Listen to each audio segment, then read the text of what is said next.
আমি রূপসা। এই 3 দিন আপনারা সায়নীর কাছে ফুটবলের সমস্ত আপডেট পেয়েছেন। আজ আবার আমি ফিরে এলাম। সপ্তাহের শুরুতেই দৈনিক ড্রিবলে আপনাদের স্বাগত।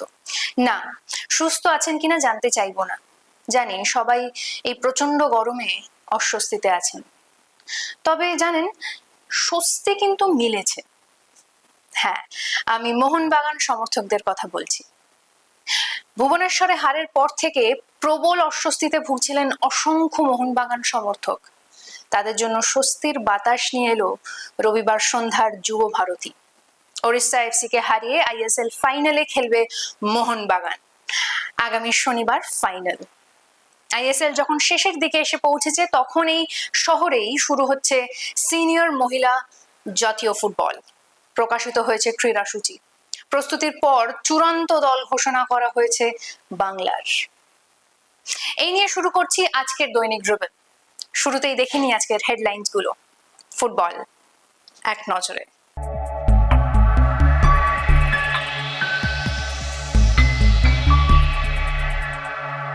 যুব ভারতীতে স্বস্তির বাতাস, বদলার ম্যাচ জিতে ফাইনালে মোহনবাগান। ৬২,০০০-এর শব্দ ব্রহ্ম, টিফোয় সাজলো যুব ভারতী। সিনিয়র জাতীয় মহিলা প্রতিযোগিতার ক্রীড়াসূচি।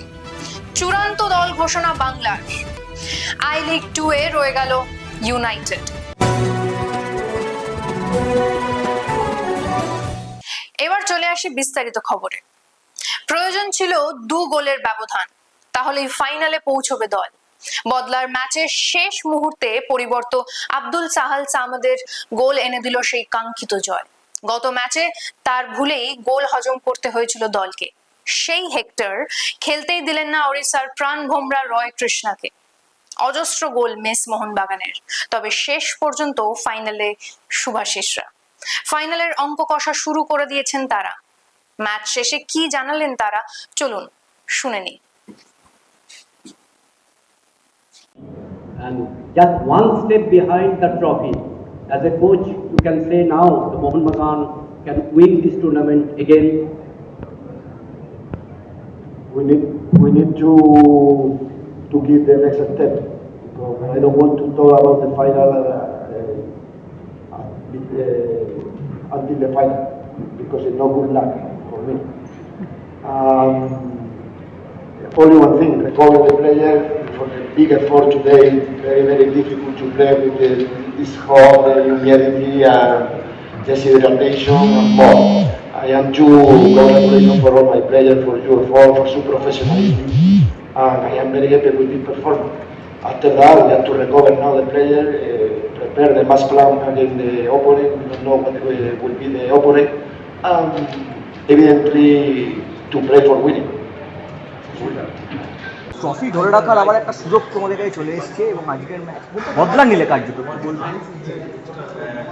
আমি বলতে পারবো যে আমাদের খুব ভালো কামব্যাক করেছে, আর আমাদের যখনই ডিফিকাল্ট সময় এই টিম ঘুরে দাঁড়ায়। আর আমি বলবো যে থ্যাংক ইউ সব প্লেয়ারদেরকে, যে আমাদের হোম ম্যাচে হোম ক্রাউডের সামনে এই ম্যাচটা জিতে ফাইনালে আমরা পৌঁছেছি, আর ফাইনাল জেতার ট্রাই করবো।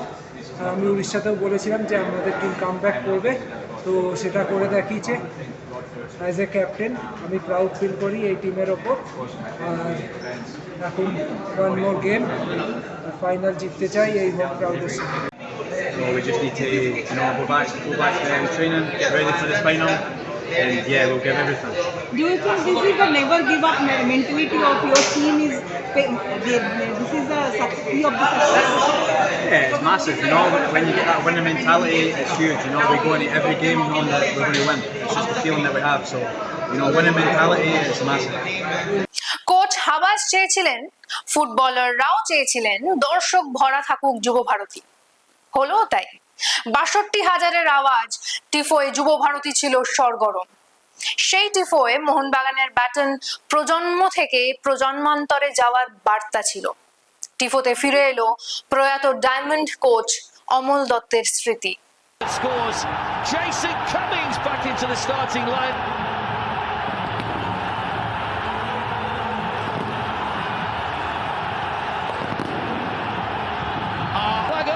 There's going to be a yellow for him.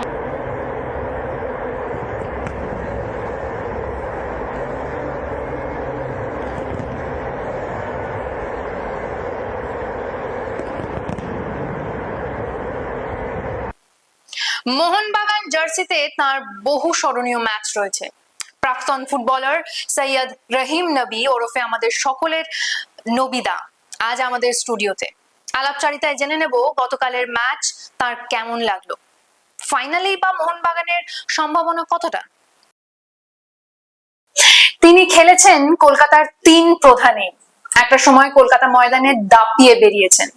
প্রাক্তন ফুটবলার সৈয়দ রহিম নবী আজ আমাদের সাথে স্টুডিওতে উপস্থিত। চলুন তার কাছ থেকে জেনে নেব রবিবার সূর্য সন্ধ্যায় মোহনবাগানের সাফল্য সম্পর্কে কিছু কথা। নবিদা, তোমার স্বাগত। Thank you. একজন ফুটবলার হিসেবে তোমার কাছ থেকে প্রথমেই জেনে নেব যে গতকালের সেমিফাইনালের খেলা কেমন হলো। দারুণ, অসাধারণ ফুটবল। বিশেষ করে যেহেতু আমরা কলকাতার মানুষ, তো বেঙ্গল মানে ফুটবল, আর এই ফুটবলে মোহনবাগান, ইস্ট বেঙ্গল, মোহামেডান কোনো বড় টুর্নামেন্টে যদি ফাইনাল না খেলে সেই টুর্নামেন্টটা কমপ্লিট হয় না। আর কালকে মোহনবাগান যথেষ্ট ভালো ফুটবল খেলেছে এবং সবার সঙ্গে তারা ফাইনালে গেছে। একদম। আচ্ছা, এই বিরাট সংখ্যক মানে দর্শকদের উপস্থিতি, এটা কি তোমার মনে হয় যে কোথাও মোহনবাগানের সাফল্যের একটা ফ্যাক্টর হয়ে দাঁড়িয়েছে? সমর্থক সবসময়, এটা যে কোনো টিম যখন তার নিজের সমর্থক চোখের সামনে থাকে এবং যখন চিয়ার করে মাঠের মধ্যে, যে কোনো প্লেয়ার, সাপোজ সাহাল খেলছেন, সাহাল আব্দুল সামাদ, তার নাম ধরে যখন ডাকবে, সুভাষিস বেতিন যখন নাম ধরে ডাকবে, আমার মনে হয় এইগুলো একটা প্লেয়ারের না পারফরমেন্স ইমপ্রুভ করে। আর যখন সবাই, এবং শুধু তো তাই নয়, এবার তাদের ফ্যামিলিরাও এসে খেলা দেখে, আর এত সমর্থক, আর কলকাতার সমর্থক মানে একটা অন্য লেভেল। আর ফুটবল মানে কলকাতাকে বলা হয় বাংলা, মানে এটা আমাদের নয়, আমরা আগে থেকে শুনে আসছি ফুটবলের মক্কা বলা হয় এটাকে। তো তাই আমার মনে হয় যে সমর্থকটা একটা ফ্যাক্টর যে কোনো টিমের কাছে। সমর্থক যখন নিজের সমর্থক চোখের সামনে থাকবে এবং মোহনবাগান মোহনবাগান বলে যখন চেল্লাবে, বলছি না যে প্লেয়ারটা 50% দেয়, সে ইমিডিয়েট 100% দেবে। আচ্ছা, আমরা দেখেছি এই ম্যাচটাতে যে মোহনবাগানের প্রচুর গোলের মানে সুযোগ নষ্ট হয়েছে, সেটা কি তোমার মনে হয় একটু প্রেসারে ছিল মোহনবাগান? হ্যাঁ, সেটা কি মনে হয় ফাইনালের জন্য কোনো কারণে ভয়ের কারণ? না, যেহেতু আগের ম্যাচটা ওরা অ্যাওয়ে ম্যাচ গিয়ে যখন উড়িষ্যার কাছে হেরে গেছিল, সেখানে এখানে যে তাদেরকে মাস্ট উইন দরকার ছিল, আর গোল করা না, গোল খেলে কিন্তু হতো না। সেই জায়গায় তারা কোন রকম ভাবে ম্যাচটাকে কিন্তু গোল দিয়ে এবং ম্যাচটাকে এত সমর্থকের মধ্যে খেলে যে ফাইনালে তোলা, তারপরে কিছুদিন আগে লিগ সিট চ্যাম্পিয়ন হয়েছে, একদম যেটা জিতেছে, সেটাও একটা বড় কৃতিত্ব, কেন তারা এফসি চ্যালেঞ্জ কাপ ডাইরেক্ট খেলবে। তো সেই তুলনায় আমার মনে হয় মোহনবাগান কিন্তু পেসারে ভালো ফুটবল খেলে। বুঝলাম। আচ্ছা, কোচ হাবাস সম্পর্কে কি বলবেন? আমি তো ওনার আন্ডারে আমার লাস্ট সিজন আমি ছিলাম। উনি হচ্ছে টিমের, বলে না যে প্লেয়ার যতই হোক, যে টিমে হাবাস থাকবে, হাবাস লাস্ট কথা। সব ফোকাস মানে সব ক্যামেরা কিন্তু হাবাসের দিকে ঘুরে যাবে। প্রথম কলকাতায় যখন আইএসএল শুরু হয় তখন কিন্তু প্রথম চ্যাম্পিয়ন, এবং হাবাস একটা জিনিস খুব ভালো, যখন যে টিমটার দায়িত্ব নেয় না, ওই টিমটাকে পুরো নিজেকে নিংড়ে দেয়, এবং প্লেয়ারদের কাছে পারফরমেন্স ছাড়া কোনো কথা না, কোনো পার্টিতে যায় না, প্লেয়াররা আনন্দ করুক ওইটুকুই ছেড়ে দেয়। কিন্তু মাঠে যখন থাকে, হাবাস একটা অন্য রোল প্লে করে মাঠের মধ্যে। আমি তো ওনার সঙ্গে ছিলাম, আমি দেখেছি যখন টিম খেলছে, আমি বেঞ্চে বসে দেখেছি যে কিভাবে প্লেয়ারকে ইন্সপায়ার করে মাঠে, কিভাবে তাকে কাছ থেকে খেলা বের করতে হয়। এগুলো একমাত্র হাবাস ছাড়া আমার মনে হয় নন্দাকে করতে পারে। ও আসার পর থেকে টিমের পারফরমেন্স পুরো চেঞ্জ। বাহ। আচ্ছা, এখনো প্রতিদ্বন্দ্বী ঠিক হয়নি, তাও আমি জানতে চাইবো যে ফাইনালে সুভাষিসদের জয়ের সম্ভাবনা কতটা তোমার মনে হচ্ছে? যেহেতু মুম্বাই গোয়ার সঙ্গে গোয়ার মাঠে লাস্ট মুভমেন্টে যেভাবে ম্যাচ বের করেছে, লাস্ট 3 মিনিট না 4 মিনিট যেভাবে গোল দিয়েছে, শান্তে 2টো করেছিল, বিক্রান্ত প্রতাপ 1টা করেছিল, দুটোই কিন্তু আমাদের ইন্ডিয়ান প্লেয়ার গোল করেছিল, এবং গোয়াকে ওখান থেকে হারিয়ে তারা কিন্তু অলরেডি এখানে চলে এসেছে। আর গোয়া কিন্তু যথেষ্ট ভালো টিম। গোয়া আজকে খেলবে মুম্বাইয়ের মাটিতে, ওরা জানে যে ওদের আর এখান থেকে যদি জিততে না পারি তাহলে ওরা আউট। তো এই সময় কি হয়, এই ম্যাচগুলো যে টিমটা আগে জেতে না, সে বেশি পেছালে থাকে, সে জানে যে আমি ড্র করলে বেরিয়ে যাবো, ফাইনাল খেলবো, আর ওরা জানে যে আমাকে না জিততে পারলে আমি আউট। তো গোয়ার কিন্তু অ্যাডভান্টেজ বেশি থাকবে, কেন গোয়া কিন্তু যথেষ্ট ফাস্ট ফুটবল খেলে। যতই মুম্বাই নিজেদের মাঠে খেলুক, আমার মনে হয় একটু হলেও আজকে ম্যাচটা খুব চাপের। আমার কোথাও মনে হয় দুটো টিমই ভালো, গোয়াও ভালো, মুম্বাইও ভালো, কিন্তু ফেস করতে হবে যে একটা টিমকে। তো আমার ঠিক মনে হচ্ছে যতটা আমার দিক দিয়ে গোয়া না বেরিয়ে যায়। আচ্ছা, তা গোয়া বেরোলে কি আমাদের মানে মোহনবাগানের সুবিধা? মোহনবাগানের সুবিধা, মোহনবাগান যেহেতু হোম ম্যাচ এখানে খেলবে, তো সাপোর্টার থাকবে, ক্রাউড থাকবে নিজেদের। তো আমার মনে হয় যে মোহনবাগানের জন্য অনেক সুবিধা, অনেক advantage. Thank you so much আমাদেরকে সময় দেওয়ার জন্য। দৈনিক ড্রিবেলের এবং আমাদের সকলের তরফ থেকে অনেক অনেক ধন্যবাদ। Thank you. চলে আসি পরের খবরে। শহরে হতে চলেছে সিনিয়র জাতীয় মহিলা ফুটবল প্রতিযোগিতা।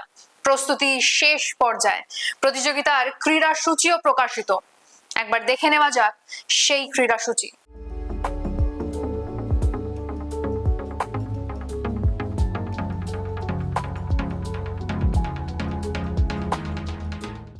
দল ঘোষণা করে দিল বাংলা। সিনিয়র জাতীয় মহিলা ফুটবল প্রতিযোগিতায় প্রস্তুতি শেষে চূড়ান্ত দল ঘোষণা বাংলার। একবার দেখে নি কেমন হলো বাংলার দল।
নিজেদের টিকিয়ে রাখলো ইউনাইটেড স্পোর্টস ক্লাব।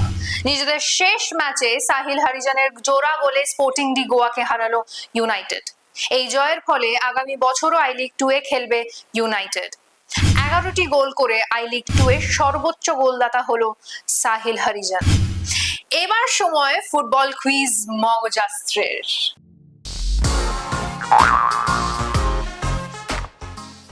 আমাদের গতদিনের প্রশ্নের উত্তর হলো 1911-র ঐতিহাসিক আইএফএ শিল্ড বিজয়ী মোহনবাগান দলের অধিনায়ক ছিলেন শিবদাস ভাদুরী। এই প্রশ্নের উত্তর দিয়েছেন ফেসবুক পেজে দিলীপ সাউ ও ইউটিউবে শুভঙ্কর দত্ত, পঞ্চানন দত্ত এবং প্রসূন মিত্র। আপনাদের সকলকে ধন্যবাদ। জানি আপনারা বলতে শুরু করবেন, ইস 11 সিনেমায় তো এই নামটা দেখেছিলাম। কোনো ব্যাপার না, দেখুন তো আজকের প্রশ্নের উত্তরটা জানা আছে কিনা।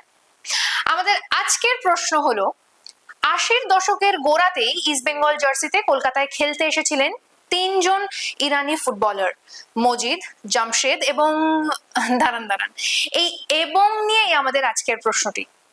আমাদের আজকের প্রশ্ন হলো এই তৃতীয় ফুটবলারটির নাম কি বলুন তো। উত্তরটা জানা থাকলে কমেন্ট বক্সে লিখে পাঠান এবং আগামীকালের অনুষ্ঠানের সঠিক উত্তরের সঙ্গে মিলিয়ে নিন। আজ তাহলে এখানেই শেষ করছি। শুভরাত্রি। আজকের ভিডিওটি ভালো লেগে থাকলে এই ভিডিওটিকে শেয়ার করুন এবং আমাদের ফেসবুক পেজটিকে ফলো করুন। ফুটবলের এমন আরো খবর পেতে আমাদের ইউটিউব চ্যানেলটিকে সাবস্ক্রাইব করুন এবং বেল আইকনটি প্রেস করুন।